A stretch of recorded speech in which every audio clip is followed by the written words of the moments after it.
Hello प्यारे बच्चों, स्वागत है आपको अपना YouTube channel a success education में। आज की इस वीडियो में बिहार बोर्ड क्लास 12 का जो हिंदी है उसका चैप्टर 4 जिसका नाम है अर्धनारीश्वर, इस चैप्टर के सारांश को देखेंगे। यहाँ पे सारांश को देखने से पहले यहाँ पे लेखक से संबंधित उनके परिचय को देखेंगे, क्योंकि यहाँ से भी ऑब्जेक्टिव क्वेश्चन एग्जाम में देखने को बनता है। तो यहाँ पर आप कर लेंगे तो ऑब्जेक्टिव बना ले जाएंगे, और सारांश जो है वो लॉन्ग टाइप में पूछता है तो उसको भी बना ले जाएंगे। तो चलिए क्लास को स्टार्ट करते हैं। तो पहला पॉइंट है अर्धनारीश्वर पाठ के लेखक कौन हैं? तो अर्धनारीश्वर पाठ के लेखक हो जाएंगे रामधारी सिंह दिनकर जी। आगे है रामधारी सिंह दिनकर जी का जन्म कब हुआ था? तो उनका दिनकर जी का जो जन्म है वो हुआ था 23 सितंबर 1908 ईस्वी को। आपको इस सबको याद रखना है क्योंकि ये बहुत इंपॉर्टेंट है। चलिए आगे देखते हैं।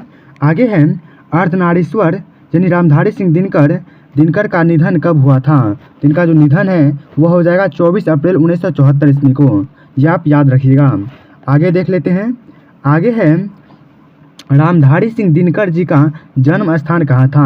रामधारी सिंह दिनकर जी थे, उनका जन्म स्थान कहाँ था? तो उनका जन्म स्थान था सिमरिया बेगूसराय बिहार, यानी बिहार में वो जन्म लिए थे। तो सिमरिया बेगूसराय बिहार इनका जन्म स्थान थे। चलिए नेक्स्ट को देखते हैं। आगे है रामधारी सिंह दिनकर के माता जी का नाम क्या था?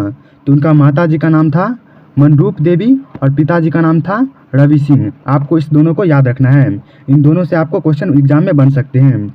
आगे है शिक्षा। रामधारी सिंह दिनकर जी के शिक्षा के बारे में जानते हैं। तो उनका शिक्षा है आरंभिक शिक्षा गांव में वो किए थे। आरंभिक शिक्षा जो है उनको गांव से मिले थे, और 1928 में मोकम्मा घाट रेलवे हाई स्कूल से मैट्रिक 1932 ईस्वी में किए।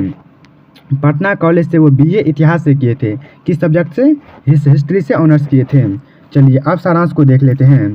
सारांश इस तरीक़ा से है, आप थोड़ा इसको अच्छा तरीक़ा से ध्यान दीजिएगा। तो चलिए सारांश को पढ़ लेते हैं और समझ लेते हैं। तो सारांश है प्रस्तुत निबंध अर्धनारीश्वर की रचना राष्ट्रीय कवि रामधारी सिंह दिनकर ने की है। यानी ये जो निबंध है अर्धनारीश्वर, उनकी रचना राष्ट्रीय कवि रामधारी सिंह दिनकर ने की है। रामधारी सिंह दिनकर जी को राष्ट्र कवि भी कहा जाता है। ऐसा माना जाता है कि अर्धनारीश्वर भारत का नीति के प्रतीक हैं, जिसमें दिनकर जी ने अपना कल्पित भाव व्यक्त किया है।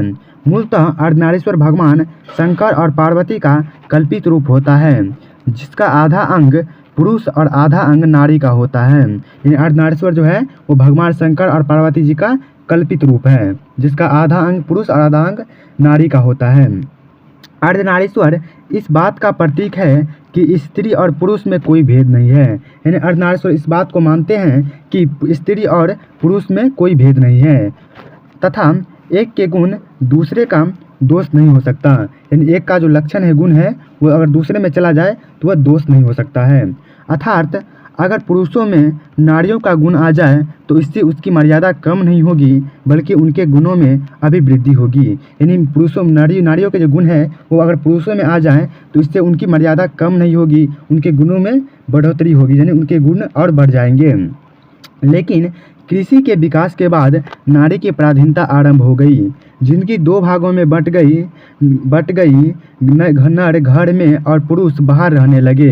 यानी जो है कृषि की पराधीनता के बाद जिंदगी जो है दो भागों में बट गई। नर जो है स्त्री वो घर में रहने लगे और पुरुष बाहर के कामकाज करने लगे।